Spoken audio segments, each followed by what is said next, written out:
Hello, everybody, and welcome to my channel. This is Shay with the Hobbies, and you are here for episode 3 of the Business of Books. Today's episode is getting started as an author, and I will let my lovely co host introduce herself. Oh, thank you. Hello. For those who don't know me yet, my name is Eve Daniels, aka the Nerdy Nanny, just like it says here with the words. I'm a children's author and I'm also a grad student studying in Sweden. So I'm over here just trying to do my thing and conquer the world and make it work as an author. Awesome. And for those of you guys who may or may not know, I am Cache. Channel is Shay with the Hobbies. And I write short stories, poetry, and the occasional blog post. And so for those of you guys who have been here, again, this is episode 3, where we kind of just talk about things that we discussed in our Friday uploads. So, any questions you may have, any things that you want us to go deeper, feel free to go ahead and let us know. But we were going to start off with talking about names and pen names, right? Yeah, because you don't use one on YouTube, but I do. In case you didn't know, Eve Daniels is not my real name. And no, I'm not telling you my real one, but that is for a variety of reasons. Number one is just general privacy laws, especially here in Sweden. That's actually a little different than it is in the US. But the other thing is just because I write kids' books, shortening my name and making it easier for kids to say just made more sense. And that's part of what you were talking about too, Cache, was the sort of branding your names depending on what genre you're writing in, right?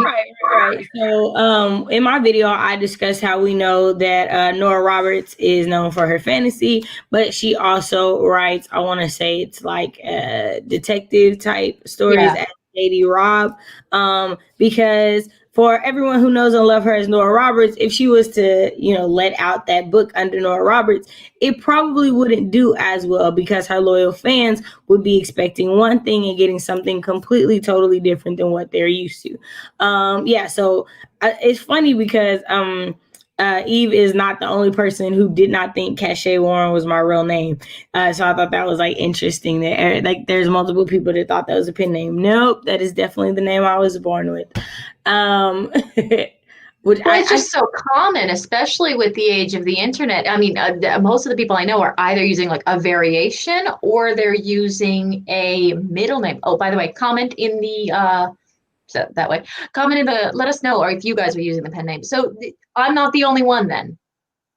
No, there's been multiple people who thought that. No, because I do have pen names, but y'all will never know because they're not for y'all to know. Like I don't want anybody like because I have this thing that if I get famous, if my works make it big, I want them to just make it big. I don't want anybody to be like, oh, I know this is Cache, so I bought it. Like I don't really care for that, right? So yeah, so I honestly never planned to ever publish in my name. So that was a funny thing. I never planned to ever publish anything under my name, and then Penelope's Curve happened. Yeah. So that. Which, if you haven't checked out, you absolutely should. But yeah, it's funny because Kate Kavanaugh was talking about the same thing. Like, Kate was going to release her first book under a pen name that she's not sharing on the internet because she wants it to succeed on its own merits, kind of thing. To be a separate entity. Right. Yeah. And then even her name, Kate Kavanaugh, is not her actual name. Kate is her middle name, and Kavanaugh is something her and her grandmother came up with. So I don't think that pen names are necessary. Like I don't think you have to have a pen name. I just think pen names can help if your given name isn't unique enough or doesn't fit the genre as much as you would like it to. Another reason that people use pen names, and part of the reason that I have a few pen names, are because of connotations given with male and female authors.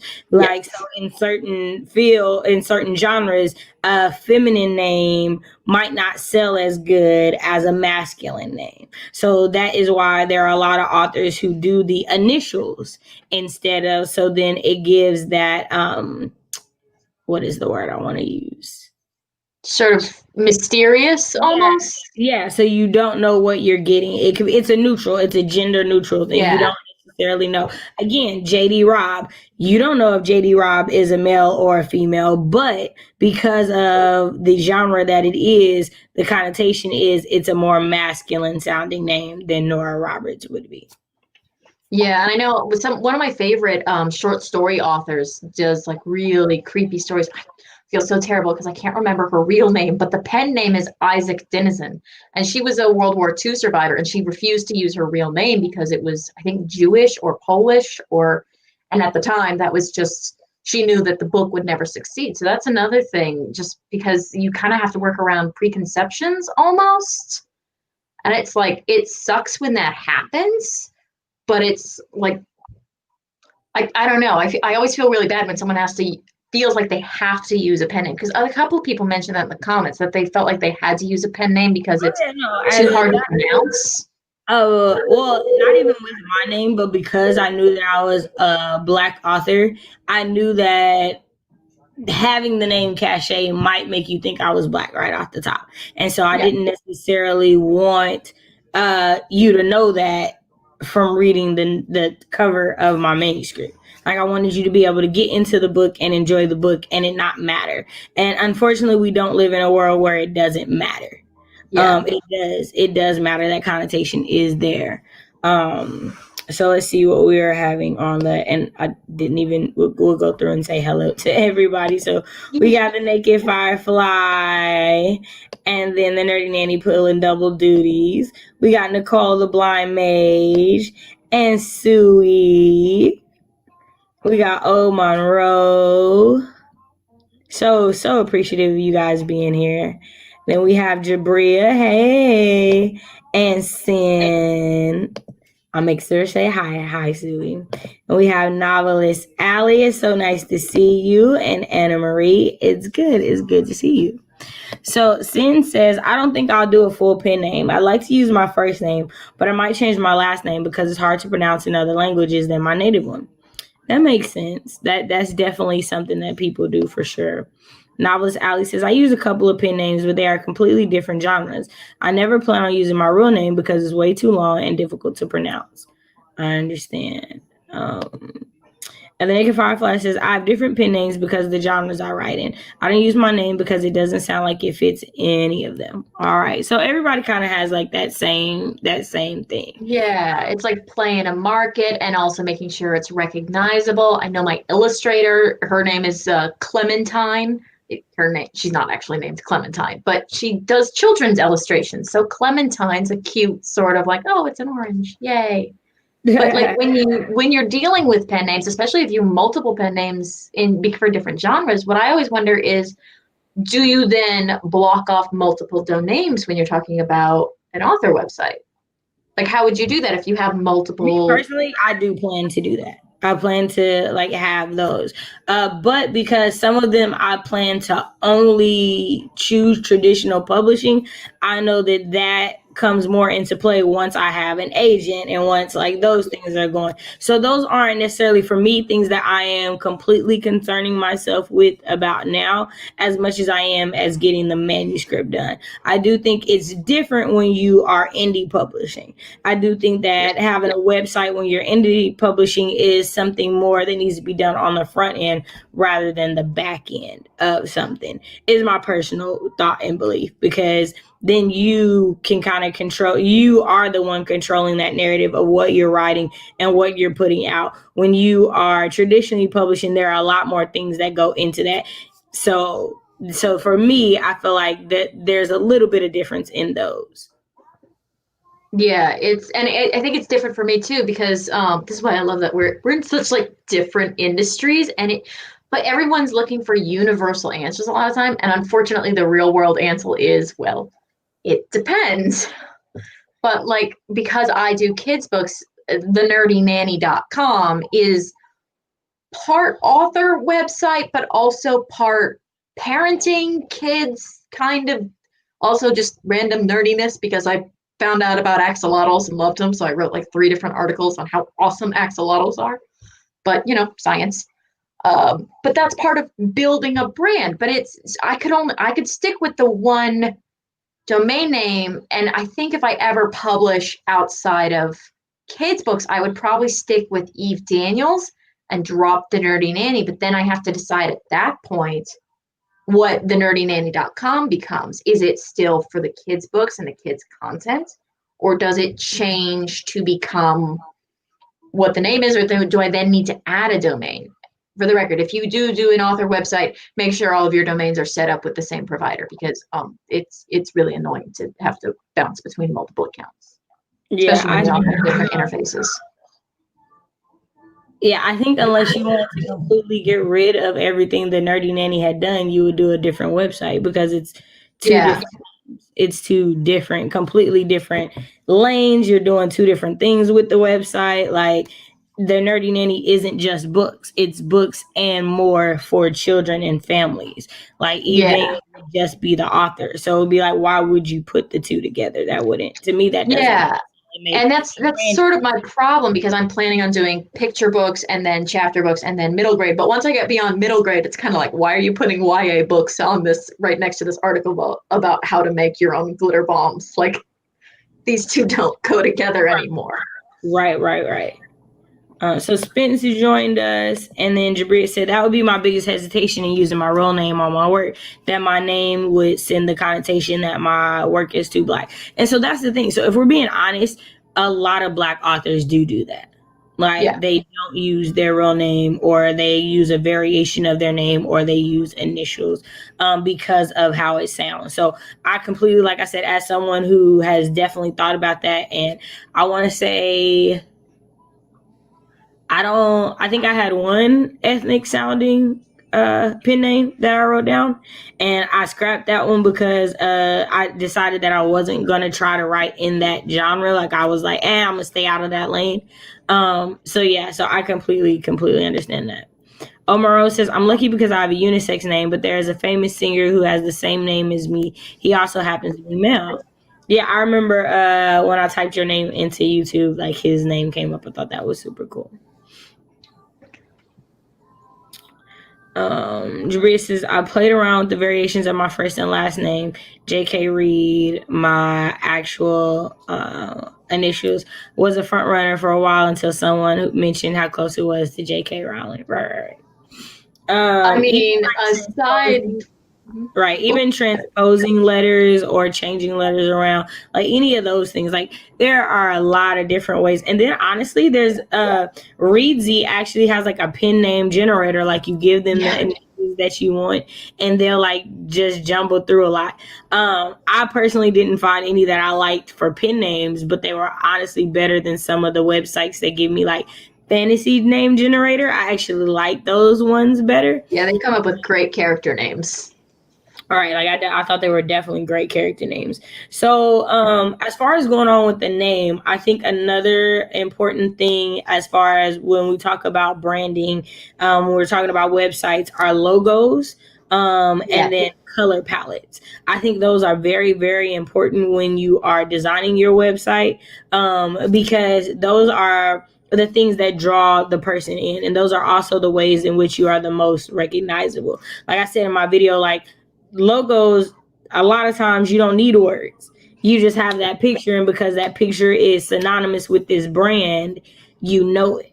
And for us, especially with YouTube, most of us recognize people not even by their name, but by their avatar, because we're used to seeing those on a regular basis, and this is how they are known. So what are your thoughts on that? Well, I completely agree. And it took me a long time to actually catch on that train, because when I was designing the website, I knew I wanted purple because purple's awesome and the most amazing color ever. But the thing I didn't realize was that you sort of have to develop almost like a palette and a style. So this kind of ties into something we'll talk about later, which was the difference between vision and mission statement. But I actually made a business plan for my document for the Nerdy Nanny, which is something I recommend doing. But my vision statement looks more like a vision board than anything else. And it's just like color swatches and pictures of Bob Ross and Bill Nye the Science Guy and Steve Irwin. And I'm like, this is what I want the Nerdy Nanny to be, but with a chick. That's pretty much my brand.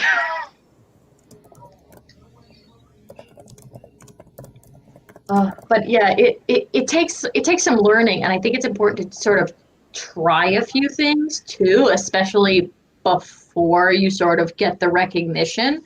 Because when I was 14, I thought that my pen name was going to be E.D. Azalea, because obviously no one had ever thought of using a flower in their name before, and my logo was going to be the flower. Yeah, that's definitely very popular in romance. Yeah, and it's very popular with fan fiction writers too. All the girls on fan fiction are like, oh yeah, rose blue, and it's like, that's okay. So one of the reasons that I say colors are important is because, like, so for those of you guys who don't know, marketing was my minor in college, and so there's a lot of psychology that goes into the colors of ads and what those colors, those things make you feel. So that's why there are more pinks and reds associated with love and romance authors and the things that they do. That's why when there's darker fantasy authors, the darker black, those even the darker hues of prettier or brighter colors are used or chosen because of that. So those are things that you also have to think about, right? So you don't want to be a dark fantasy author with like a sea green, turquoise, pink, glitter gold. You know, that doesn't really work for what you're going. Yeah. Like, it might be your favorite color and it might be like, ooh, so pretty, but at the same time, is it really furthering the point of what you want to do? So I know that's not something that we consistently think about, because I know me personally, whenever I started creating things when I was younger, purple was my go-to because purple is my favorite color.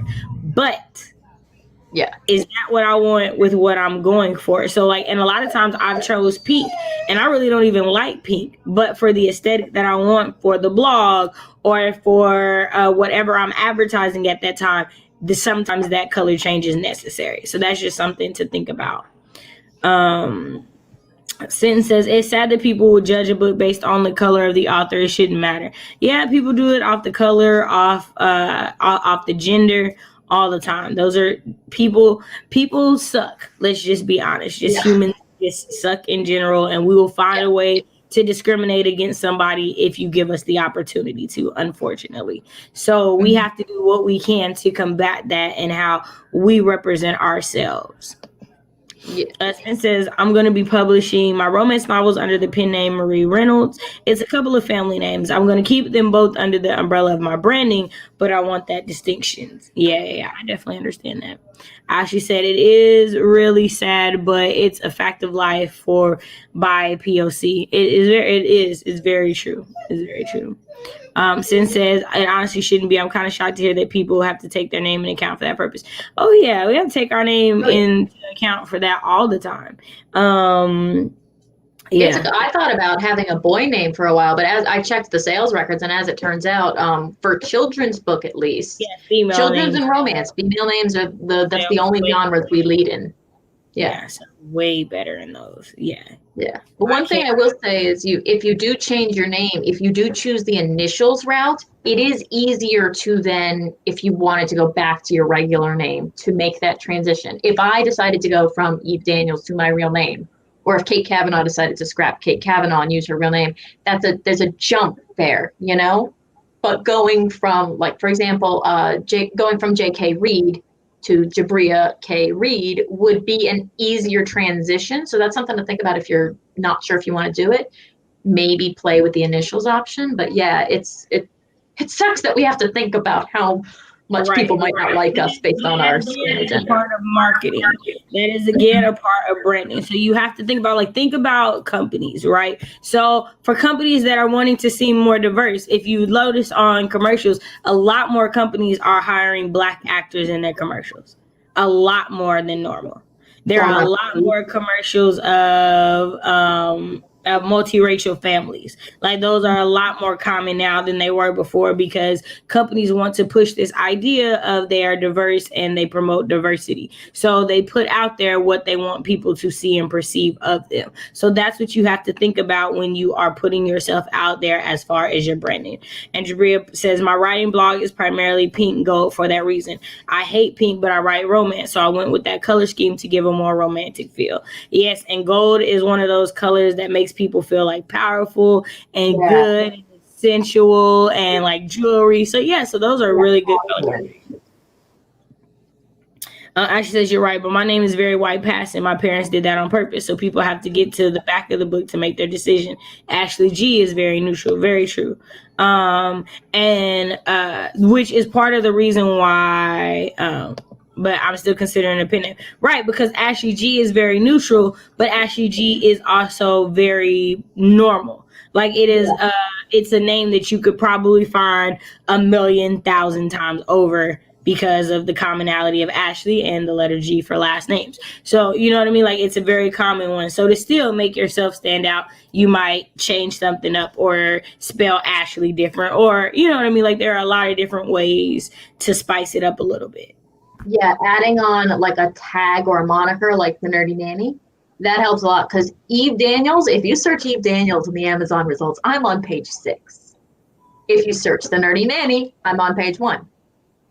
See? And if you search them both together, you go right to my author page. But you do have to walk that line about a name that people are going to remember, a name that stands out, but in the right way. What sort of crowd are you appealing to? And then do your research as to the authors that already exist in that category. Like, one thing for Jabria, I don't know what genre you're writing in, but having JK and R show up in the search results for your book, if you're writing in a similar field, may not be a bad thing.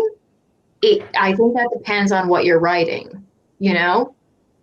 Like if someone searched JKR and didn't get to bother enrolling, and then Reed showed up on the Google suggestions, I might just be like, oh, who's this one? I haven't seen this one before. But again, that depends on what you're writing and whether or not you want to be associated with a troll. So Right. Yeah. Poisons. All right, so Naked Firefly says Kira Rose is pink and white. I haven't thought of a pen name or color for my children. MG middle grade YA books. Got it. The escalator is now stairs. Sorry for the convenience. I'm so lost by that. Hey Sid, it's so good to see you. Okay, so in your video, you talked about your why and your purpose and how important those things are. And I think those things are very important. And I think they take us straight into, once you know those things, your mission and what your mission is as an author. So for your brand, what is your mission? My mission is to educate, inspire, and engage. It says it on my little logo on the nerdynanny.com. But I found that coming up with that sort of keeps me on focus when I'm trying to think of what to create for the Nerdy Nanny, or when I'm trying to think of how to present a kid's book. That's the core: educate, empower, inspire, engage. And I try to keep that in mind. And it really does help not just provide focus for what I'm working on, but figure out how to present that to other people in a way that connects. Because just going, hi, I write kids' books, is like, cool. So do 5,000 other people that published today on Amazon. Right. Especially if you're going indie, you have to recognize the fact that there are so many people self-pubbing every day on Amazon that you have to figure out how they're going to see you, how they're going to find you, how they're going to know you, and how, when they do find you, you want to come off to them. Just pretend it's a first date, you know? Except the goal is not to get the guy to buy you a drink. The goal is to get the guy to buy a book. Same mindset, just slightly different objective. Okay. If you say so. If you say so. I wouldn't say no to the drink either, but that depends on if Dad's single or not. But it does make a difference, though. And I liked that you included so I talked through the process of knowing why you're doing it, and then sort of your purpose, and then using that to build a brand.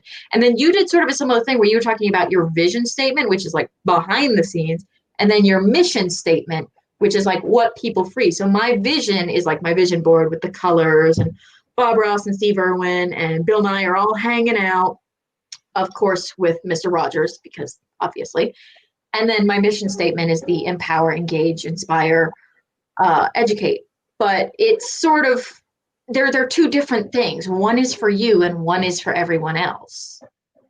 So it's sort of so for most people, like when you think of like mission and vision statements, you think of them in terms of company. And if you think about it, most of the companies you work for, your customers didn't know what the vision statement was. That was a part of your internal company package and what they had, because it's important for the people who are behind that brand to know what that is and to always have that at the forefront. It's not necessarily for the rest of the world to know or be privy to. And that is really more so the difference between the two, from what I've been taught and from the way that I perceive them. So I definitely think that it's good to know that and understand that. And then if you think about it, the mission statement is usually its own like tab on a website. It's usually its own place for you to come and see, because they want this to be what they're known for. They want it to be what you recognize them for. And it's kind of like this kind of ledger to hold that company accountable to. Like, this is what you said that you are wanting to do with your product, and this is where we can go back and see that kind of thing. So that's something to think of there. Jabria says, nah, I'm mostly writing contemporary romance. I've dabbled in YA fantasy-esque ideas before. I wouldn't mind writing on JKR coattails in that aspect. So Sid says, so for Sid, my colors are orange and yellow, something bright. I have pen names for other works in different colors. I get my logos from Cash and people recognize me from them. Yeah, because you use them frequently. Gorgeous too. Oh, thank you. I appreciate them. Yeah, that one right there. That's one. I can't wait to see what he publishes like with that. Like, I'm so excited for that. Ashley says, I've been kicking around the Lady Chronicler as a moniker because I write adult fantasy to counteract how plain and white passing my actual name is, which fits in with the nature and silver block colors. I like that. I like it a lot. Especially if you did like sort of big tree with like, you could contrast the greens with streaks of like metallic silver on the binding, because this is just a footnote. But if you have the option, put metallics on your spine in certain genres, because human beings are like squirrels. We see shiny things and we go, ooh, what's that? Oh, yeah, for sure. My avatar is a logo Cash made me and everyone recognizes me from. Yeah, you see it, you automatically know who's talking. Fiction's a fiction. Hi, I hope everyone is having a great Sunday. Love this live, very informative. Yay! I wish my colors could be purple and gold. Yo, me too, but yeah, the Lakers. We don't mess with the Lakers around here. Boston Celtics all day, honey. Huh? Is that basketball? Yeah, basketball. Yeah. Sport. Aaliyah, it's so good to see you, love. Oh, I love your avatar. Oh, you're just so gorgeous. This is such a great discussion. Hope everyone is having a great Sunday. Yeah. So he says, I've seen like style ideas on things like Pinterest, color wheels, and stuff for ideas. Yeah, that is all that also is very, very important. Especially like for those of you guys who do write like middle grade and things like that. Like, colors are important to kids. Like, colors jump out at them. So those things are super duper important. Yes. Come through. Like a kid's whole world. But for the record, who was it that had that gorgeous picture of Vixen? Vixen's a fiction. That picture, her avatar is so I love that avatar. Where did that come from? Just be your author profile picture on the back of the book, and it would be like, well, I need to read this now. Don't even know what it is. The comments. Only thing I love about the Celtics is they got my all-time favorite. Yes, love me some KG. I legit never met other Celtics fans outside of Boston. Yeah, my first basketball jersey was Paul Pierce basketball jersey. Like, yeah, me and my like first boyfriend ever had matching Paul Pierce jerseys. It was a whole thing. Yeah. Man, forget call yourselves jocks, but you're still nerds when you get obsessive about it and start naming characters and dressing like that. First of all, we gotta pay honor and homage where homage is due to Bill Russell. Come on, man. Thank you so much. It's great to see you too. Yeah, I love to see you in the comments. Yeah. Okay, so we'll get off basketball, get back to the business of doing. One thing that helps with colors is to go. Are bookstores still a thing?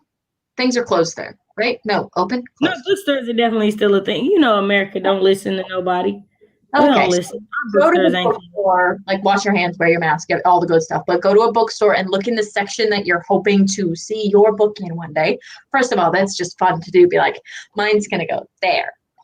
But then look at the color schemes in the authors around you and sort of take note of what you like, what you are drawn to, and also what might make yours pop. Because if all of the books in the mystery section have black spines, maybe your book should have a white spine. And then people go down and like, what's this one? And it's like, I don't know, your cover could be like a white skull, and that's why the spine's white. So it still ties in, but that does help to see what others are doing, to take note of what draws you as a consumer, and then to sort of find a way to make it work for you. Because doing exactly what they're all doing doesn't always work, but you still want to be reflective of the genre. Does that make sense? No, I definitely get that. So this is like a life lesson that I feel like applies to everything, but especially in business. My grandma used to always tell me there are two ways to learn a lesson, either by going through it or watching someone else go through it, right? So the biggest lesson and the biggest way to learn something is to look at what was done before you, how it succeeded, how it failed, how you can tailor it to you, and go forward from there. Like, people have already tried and tested using colors that don't work with their genre, and you can see how their book sales did. You can see where their book landed. Like, there are a lot of ways in which you can learn from what has been done before you to go forward. And just looking at book covers and looking at author websites, things like that are ways that you can get started in that. So okay, we got a lot of basketball talk. Woo, basketball is my favorite sport. I like when they dribble up and down the court. Okay. Vixen of Fiction says, I use this image I made and I love the name Vixen of Fiction. I use it for everything. Would NV Quick, the Vixen of Fiction, work? So NV Quick being your pen name? I think that, I don't dislike it. I don't dislike it. But what genre is that? Like, what genre would that be in? Because, like, so the only thing about it is, for me, it does seem like the name, right? Like, it does seem like, well, I don't necessarily, I see the NV as being romance. The quick is the part that kind of. See, NV Quick, I would think NV would be like romance. Quick, I would see as fantasy, and the Vixen of Fiction, I think that could be more like, you know, those books that are like romancy, sort of lady cop type things, like Miss Marple, but not old. I don't know what you're talking about, but I could picture what you're saying. Yeah, like, you know, a lady stumbles upon a crime scene and then has to spend the next 2 seasons or 6 books or whatever. Well, I guess I'm just solving murders now in my flapper dress. You know, that kind of thing. I don't have a lot of television to choose from, okay? I'm sorry, that was just hilarious. No, I get it. Yeah, so I would say with NV Quick, the Vixen of Fiction, I'm getting so many vibes here. I don't know what to expect. I don't know what I would be reading. I would think that it would have to do with badass female main characters, because Vixen. Yeah, I think that's a given. And then it could go into fantasy or romance. Right.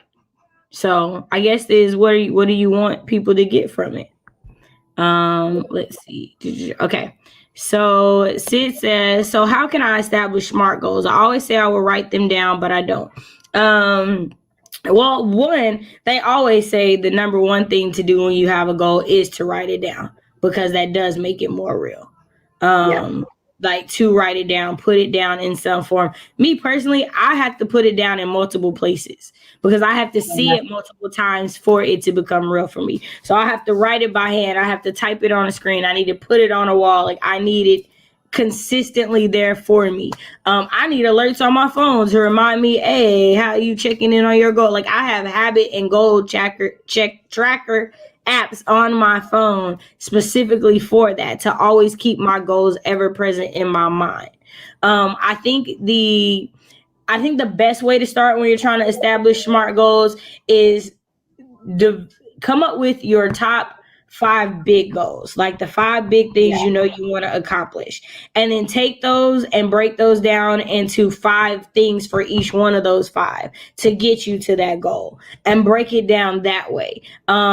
How do you eat an elephant? One bite at a time. Like, you can't get to that whole big goal right off the bat. And a lot of times that overarching goal being so big can make it so that it is more discouraging to go after than encouraging. And that can also be an issue. I think absolutely take the big goals and break them down into steps. And I think the thing that helps me a lot is that once I have those steps, I always have to reality check them. So I give myself like audits. Like I did this with social media. I measured out how much time it actually takes for me to do Instagram posts and Facebook posts, because I would be like, oh, it only takes 5 minutes. I spent 40 minutes staring at a phone going, what do I put on internet? And it's hard to admit that sometimes. So when you just sort of, you have your goal and then you reality check yourself for a day, like write for a day, see how long it actually takes you to get this many words, see how many hours it takes to do this, see how tired you are at the end of that compared to what else you have to do in the day. Because if it only takes you 2 hours and you have 2 hours, that's great. But if you're then exhausted and you still have to work or go to grad school like you and I do, or study like Sid does, you need to check it against the reality. So set your goals and then reality check them, because you need to find a pace that's sustainable, because trying to bust yourself to meet those goals, just like you said, if you fail to meet them, it's more discouraging than encouraging. And that just tears you down one bite at a time. And we're trying to build you up one bite at a time. Right. Very, very true. It tastes like. Right. So like I need to sit down and write down my SMART goals, mission statement, and all that. Okay, so question. So would it be helpful to like do like a set of goals, like come up with like 5 goals and then break them down on screen? Would that be helpful? Is that something that like you need to see? Let me know. I'm curious. Tish, it's so good to see you, and your avatar is so cute. It's just the most adorable thing ever. I love it. I love it. I love it. I love it. Just it's so cute. See, I did a ton of smart stuff in college. Ask if you want help, right?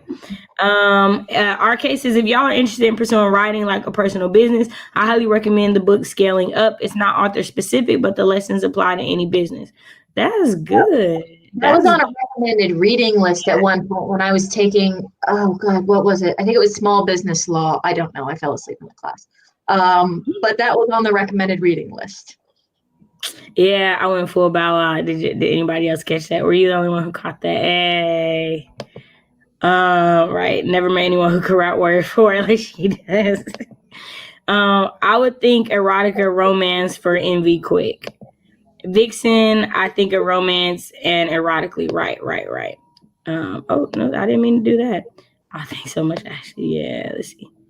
Yay for smart stuff. She's one of many talent. Y'all are so silly. I write fantasy, sci-fi, and historical fiction. I was trying to incorporate my initials. And yes, I like well-rounded female characters, mostly adult, new adult, but middle grade is a possibility too. See, so from what you said, I could possibly see fantasy, but I definitely didn't see sci-fi or historical fiction from what you gave us. Yeah, I could see it stretching that far, especially depending on the cover art. If the cover art has like badass female characters, I could see it working. However, I'm not sure if it's going to apply to middle grade as well as it would adult or new adult, because if I'm a middle school librarian and I see the word vixen on a book, I'm automatically putting it in the pile of, we need to read through this to make sure it's appropriate for the reading level. And in case you don't know, that pile's really big and they never get through it. Mm-hmm. Like it's just a box of books sitting in the corner. It's like, oh yeah, those are the ones we're supposed to check. Now, see, I could see Envy James as fantasy, sci-fi, historical romance. I could see Envy James for all 3 of those. Yeah, I could see Envy James for all 3 of those. Because it's neutral enough that you don't know, but N and V aren't necessarily commonly used initials especially V. So that gives you that like variety of what that V could stand for. Yeah. So I'm a fan of both NV James and NV Quick. I do think NV Quick is more romance, erotica, fiction. I could see that more of that. But NV James, I think, fits the exact three categories you said you write in, personally. It does. I do think I would remember NV Quick better, but that's just because it sounds like a superhero name to me. Yes, I'm visual, like seeing people work through it. I'm like copy and paste, but make it work for me. Okay. I get that vibe too. I don't write straight up romance, but maybe I should try romance. Hey, you never know. And romance is one of the is it not the biggest selling category, like genre? Yeah. Like, Yeah, it romance and erotica, and then that literotica, the stuff that like bridges the gap between the two. Yeah. I mean, they sell a few million copies. They don't sell very much in person anymore, though. The places that romance and erotica, especially the places that romance are selling the most, though, is on the Kindles and on the apps, because people are sort of, oh, it's $1.99. Of course I'll buy it, and then they flip through it. Also, that it's slightly less. Anyone who might have been embarrassed about buying a romance novel in the checkout doesn't have to worry about that anymore. Not going to lie, that's how I bought 50 Shades of Grey, the trilogy, like, because I was like, everybody was talking about how nasty it was and whatnot, and I was like, I didn't want to buy it. My sister dared me to, and I didn't want anybody to see me reading the book and like make assumptions about me, so I bought it on the Kindle. So yeah, that is definitely a thing. Arcade says Envy Quick would be a great erotica name. You could make your tagline, "How about a quickie?" That's great marketing. Right, I wouldn't do it for romance. right. And if you did like erotic short stories, how about a quickie? Yeah. That would be your tagline for your. Hey, I'm just saying. There you go. 5,000 words or less. That's all you need. 5,000 words. That's all they're looking for. Ashley James says NV James will work for all the genres you want to write in. Exactly. NV James sounds good for any genre in my opinion. It does. NV James is really good. Thank you. Maybe I'll say NV Quick if I ever do romance. And romance readers are voracious. Like, those books read very fast. They are ebook candy. Exactly. Nobody in romance is writing at a highbrow level. Like, we know what you came here for. Like, let's get to the interesting bit. You want some like lovey-dovey stuff, and if you're in erotica, you want some wham bam, thank you, ma'am, and gone to the next thing. Like yeah, that's exactly it. But they do that. You will see people tear through series, and that's another thing too. If you ever do romance or romantic short stories, it's always a great idea to at some point put the first in a series up for free, because people will tear through those books. Like, they read the first one, they're done. Oh, the second one's 99 cents. Oh, the third one's $1.99. Now you have 7 of them up there. You just made like $20. Right. They don't take long to write. Ashley said, I read through Alyssa Cole's Loyal League trilogy in a weekend. Support Black authors in romance as well. She is on my TBR for this shit. Like, I have a list on my refrigerator, and it has about 50 Black authors that I had never heard of, that BookTubers had put me onto, and I am like slowly making my way through that list. Vixens of Fiction, LOL. I never knew my name was so good for erotica. Arcade Ghost says, when you wake up and realize you're hot. Like, oh my gosh. Okay. All right. So any other questions or anything like that? Or like, do we want to take this time to like write up a SMART goal and kind of break it down? Or what else did we want to talk about? Because we still have about like 17 minutes. But I want to make sure that if you guys have questions or want to talk about something we hit on a little bit further, we have time to do that. Well, and while we're waiting for a response from them, I think one of the things we should hit on is when you're doing branding and social media, like, trying to extend yourself across all of the platforms, especially at first, is an excellent way to burn out. So don't do that. But picking your platforms, and not just what you put on them, but picking the platforms is also important. Because, like, if you're I completely agree with that. Yeah. Especially because you have to also think about, again, are you self-publishing or traditionally publishing? Because if we're being honest, in traditionally publishing, those authors that utilize social media aspects like Instagram and things like that are more than often either female or authors of color that use those more voraciously, because they have more things or more battles to fight as far as getting their books out there marketing wise. And you also have to think about, what does your target audience use the most? What are they using? Like, yeah, it's great to use what works best for you and what you feel most comfortable with. But if people of that genre don't use that social media platform, it's not really going to get you as much business as you want it to be. So like, majority of the authors that I follow on Instagram are Black women. Yeah. And they're traditionally published. And that's because they use their Instagram voraciously. Like, they are constantly posting, they are constantly adding to their stories, because this is how they draw in their readers, because that's what we want to see. We want to see how you as a Black woman are living your life and writing these books. So that's what we pull into. But for, let's see, like, I feel like Neil Gaiman doesn't have an Instagram. I have no idea. I haven't found it if he does. Right, so, like, exactly. Like, but that his readers, that's not necessarily what they're looking for. They're not necessarily caring about his life. They just really want him to write another book. Like, you know what I mean? Like, there's a difference in that. So I definitely think that is something to also consider when you're thinking about your target audience. Like, if you're a young adult, TikTok might not be a bad thing for you to pay attention to, because the people in that genre pay attention to that. I have been learning that kids get their book recommendations for things to read off of TikTok nowadays. Oh, yeah. It's huge. Like, if I had any social media skills whatsoever, or if I was writing at that level yet, I'd already be in TikTok. And I am planning on branching into middle grade, but with like little kids picture books, the place to be is Instagram. And even though I'm not comfortable with it, like, I'm not very good at it, it's a learning curve.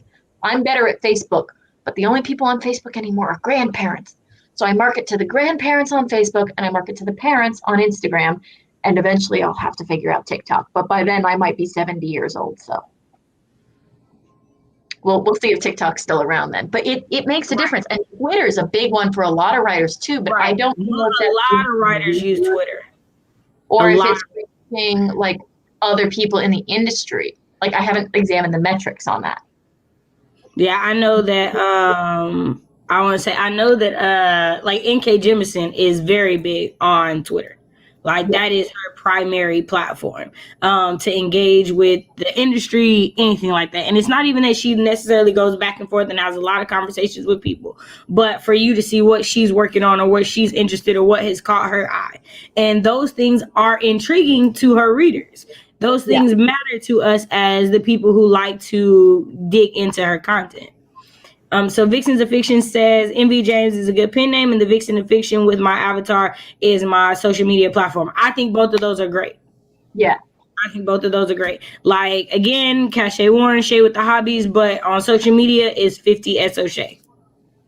Like, so it's consistent across that. So Ashley says, SMART goals are specific, measurable, achievable, relevant, time bound. Example, in 2019, I said I will write and win NaNoWriMo because I like Dabble Writer and I want that discount. And with the sentence, I hit all those goals. Also, Shay is right. Book Tuck is lit. I think there's a big difference for indie versus traditional. Like, many authors don't have IG or YouTube. They have Facebook, a website, and all that. But I think it depends on the genre. Yeah. So for a lot of people, it is. And then a lot of people you have to think about, as far as older authors, they built their name and their platform before social media. So they don't necessarily have to use it as much. Like, that's not as big a thing for Stephen King and James Patterson, because, they've been making their name for as long. Even smaller authors that have been out there longer, like there's this guy Von Hefner, he's a sci-fi writer. I just found out about him. He's got 80 books out there or something, and he's been going since the 80s, and it's just one book after another. But again, that's pre-social media, so he built this, and he's still not the size of James Patterson or any of the other guys, but like to be able to build something like that without social media, I think sort of emphasized not just that it's not just connecting with social media, which yes is all we can do right now, but it is also a little bit of the face-to-face, like going to the conventions when we're allowed to see other people and stuff like that. That really does help, especially library conventions. Yeah, for sure. I want to branch into middle grade for like prequels, backstory from primary stories. I've thought about doing that same thing for like when they were children or things like that, and that being their story. So I definitely feel that. Yes, Twitter. Twitter is really big. Like Twitter, book Twitter is a real thing. I deleted my Twitter app. I know it's good for marketing, but I used to use it to get into fights over sports. So here's another thing. So there are people who are like me who do not like social media. Like I do not like it. As of right now, I'm very sparse on social media because right now I'm focused more on getting the words written so that I have something to showcase later. So I do think it's important that while social media is really, really important and it's really good, if you don't have anything to show, you're putting a lot of time into something that's not giving you anything back. Like people are going to follow you, right? But if you're constantly posting about just different writerly things, but you're not actually writing, eventually those people are going to get tired of following you because they're expecting some kind of return. Like right now, most of us that have followers, a good portion of people that are following us are other writers who support us and believe in our goal and things like that. But as we're trying to build it up, we want those followers to not be writers. We want them to be readers.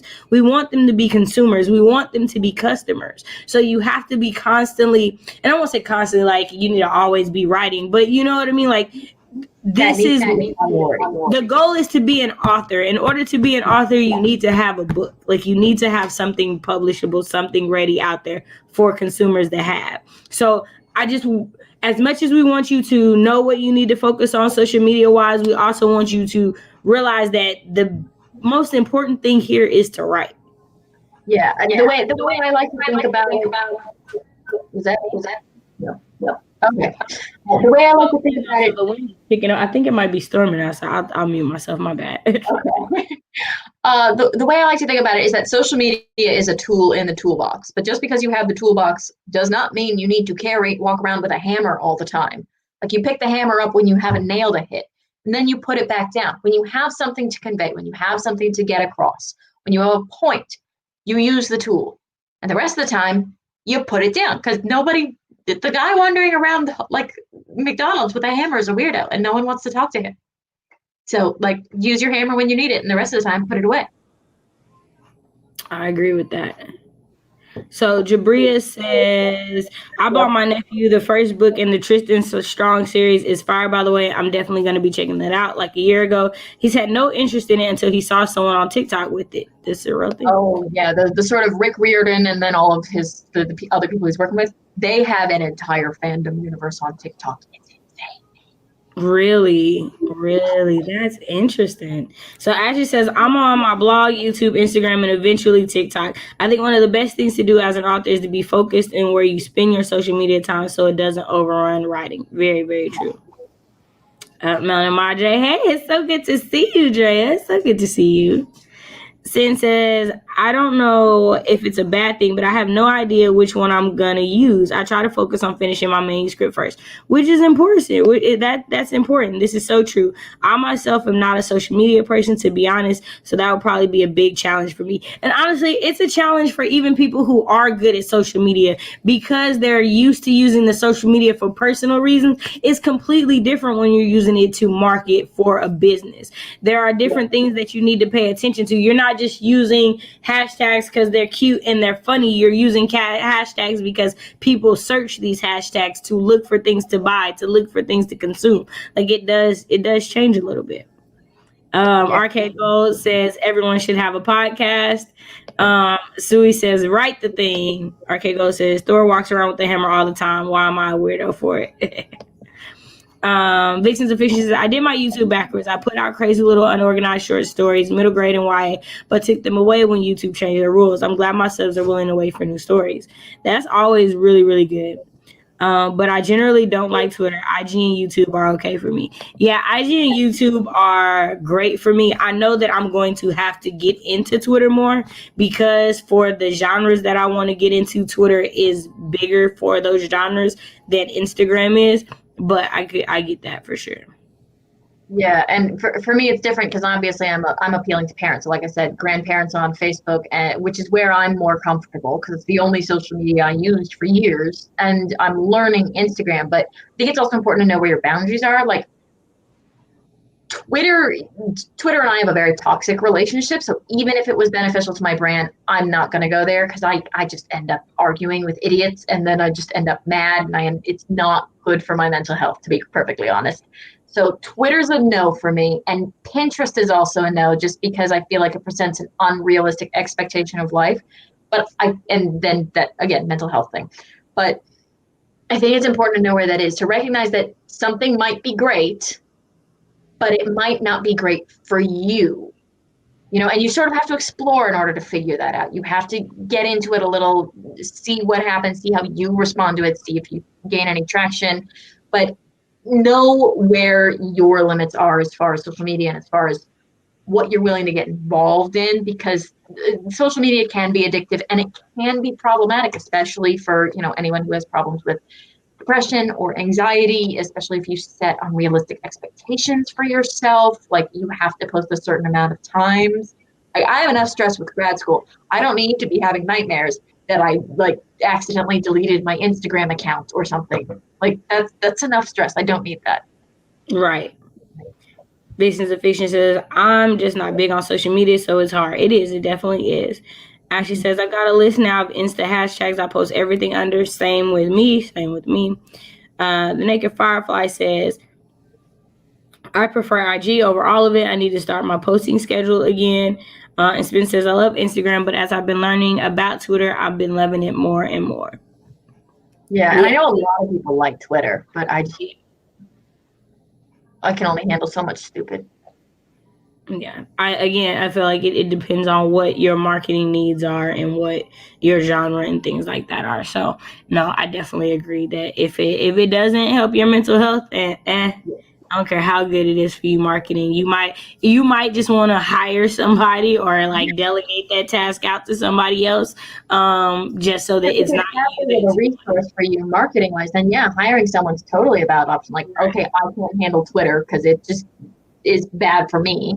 But if it's a huge marketing resource, and I think that's part of it too, is like realizing that at some point, especially if you go indie, it's worth budgeting to sort of hire out. Like, for example, you do those amazing logos, which not everyone can do. So if they're working on building a brand, getting something like a logo is huge, or and investing in like copy edits when you get to that stage, or trying to find sensitivity readers. Some sensitivities work for free, but not all of them. And sometimes you have to sort of figure out at what point you start treating this like an investment, Yeah. And I think that brings I think to a good note to the last topic to talk about or end on. The another thing you need as you're getting started as an author is a plan and a budget. Yes.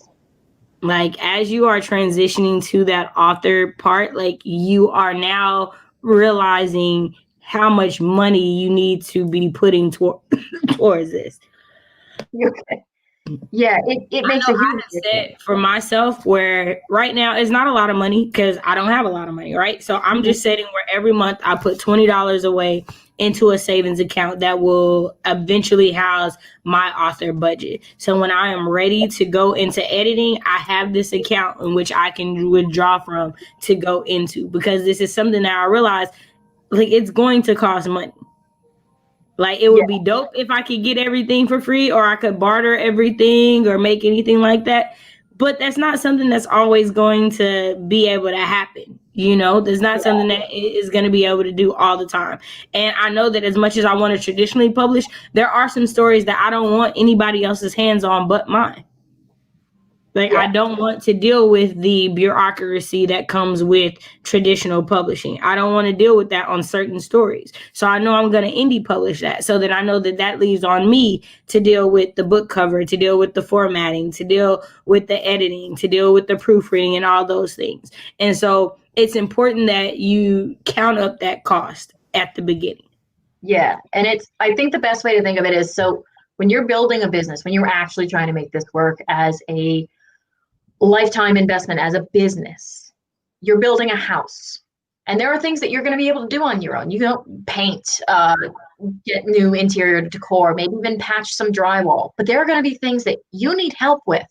Electrical, plumbing. Maybe you can do your own cover design because you're an artist. But SEO and social media marketing, maybe that's your electrical. And starting to figure out as you're building this, what you can do on your own and what you need to invest in is absolutely crucial. And setting a budget for that helps a lot. I know the Financial Diet, if you ever catch any of their videos, they're really great for helping you to set smart financial goals and help figure out what works for you and what doesn't. But it is so crucial to figure out what you can do and what you really need to farm out. Because if you try to cut, like for example, oh, I'm not a great artist, but it doesn't really matter, I'm going to do my own cover. Yeah, no. Right. People buy books based on the cover. Just because you can do something don't mean you should do something. I know that Canva got everybody thinking they can do everything, but like, but that's a good point, because next month we are going to be talking about there are resources out there that help you for free. Right. You know, they're not going to solve all your problems, but they are out there, and we're going to go into some of those next time, so you can sort of figure out, like, add more tools to your toolbox with your home reno business. That's now become my brain. Sorry, my brain does weird things. Sis, and sometimes it's hard to separate personal and business. I agree with that. RK says, I'm disconnecting more and more from social media except YouTube because I make money here. And I think a part of this separating personal from business is another reason why, for me, I think pen names are really good, because it's a persona at that point. So it is something that, again, it's like a uniform you take on and you take off. There are some ways you act when you're at work and you're in this uniform and you have these things on, and there are other ways you act when you're not. And I think in having that pen name, it can help to make that separation just a little bit easier. Oh yeah, because, it's like for those of you, there are a few people that I know in the AuthorTube community that they don't give us their real name. We only get their pen name because that is the person they are with us. The rest of the world knows their real name and know who they are and those things, because again, there is a level of personal and there's a level of business with that. So that's kind of like my a way to help with that. And it's a lot easier to be like, well, that $10, that's not my $10. That's the Nerdy Nanny's $10. So I can't spend that at Burger King, even though the chili cheese nuggets are delicious, because that's the Nerdy Nanny's $10. The Naked Firefly said, goal is to hire a teen or someone in their 20s to handle my social media. Right? Isn't that? Sis trying to apply. Monroe says, I'm thinking of hiring someone as well. Social media that isn't TikTok is not for me. Ashley had to go, but we love you and appreciate you being here. Thank you so much. Naked Firefly said, let me get my money right. Resources help, but they're not magic. Exactly. Yay, tools. Yeah.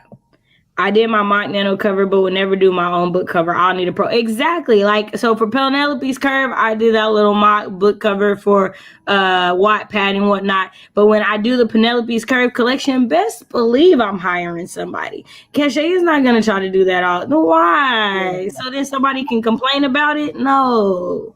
And you do see that a lot. You see, especially on Amazon self-published books, you will see authors who get to, like, your Penelope's Curve, which looks really cool, but it's a different level. And you can see that when you're scrolling through. It's very easy to tell who self-published, especially when you recognize stock photos. It's like, right. Oh, yeah. The stock photos are definitely. The pen name is so important. I can be way more of a stoner when I'm writing books than when I'm researching stocks for people. Exactly. RK Gold does stocks. Yeah, I know, right? Exactly. Margaret says, there's some truth to that, taking a persona off like an apron for social media. But then again, I'm writing to get away from customer service smiling. Right. But there is a bit of that you have to do no matter what, right? Like, there is a bit of that you're going to have to do unless you choose to be like a complete recluse and like, hey, in my contract, nobody knows who I am type of stuff. Well, their social media persona could just be telling people off and screaming about how stupid the world is. There are people that make money off of that persona. It could just be from the brand of the series. So it doesn't necessarily have to be the author, but you could make a social media account for your series. And those type of things are things you could do. Yeah, Wendy's social media account, perfect example of that. Their social media is on fire. They just completely take the piss out of absolutely everyone and everything. Pretty much constantly. They don't talk about their own food. Someone will post a picture of a Big Mac and then be like, "Hey, Wendy's, what you got to say?" And it's like, why do you keep making the same mistake? That's the response from Wendy's. That's it. Right. All right. So do you have any final thoughts or anything that you want to say before we wrap up? I don't know. I think make sure if you guys come up with questions later, absolutely put them in the comments below, because we are sort of building on this and we try to like hit things that we missed before that people have more questions on as we go on. You can check me out at Daniel's the Nerdy Nanny. I talk a little bit about trying to run a kids publishing company from halfway across the world, and a lot about trying how not to fail grad school in Sweden, in a country where I don't speak the language and where it's really cold. I have 3 blankets on right now. Okay. Oh, wow. Yeah. So if you want to check me out, I am here, and I can't wait to see some of you guys next time. All right. Well, as you guys know, I'm Shay with the hobbies, and I write short stories, poetry, and the occasional blog post.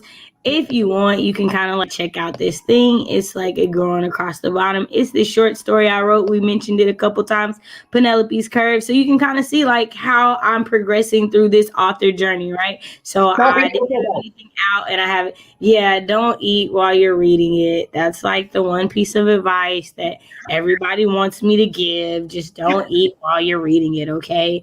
Okay.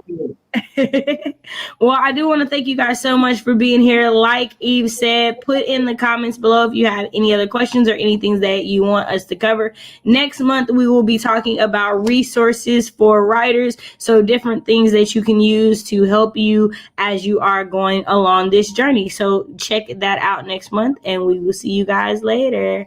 Bye.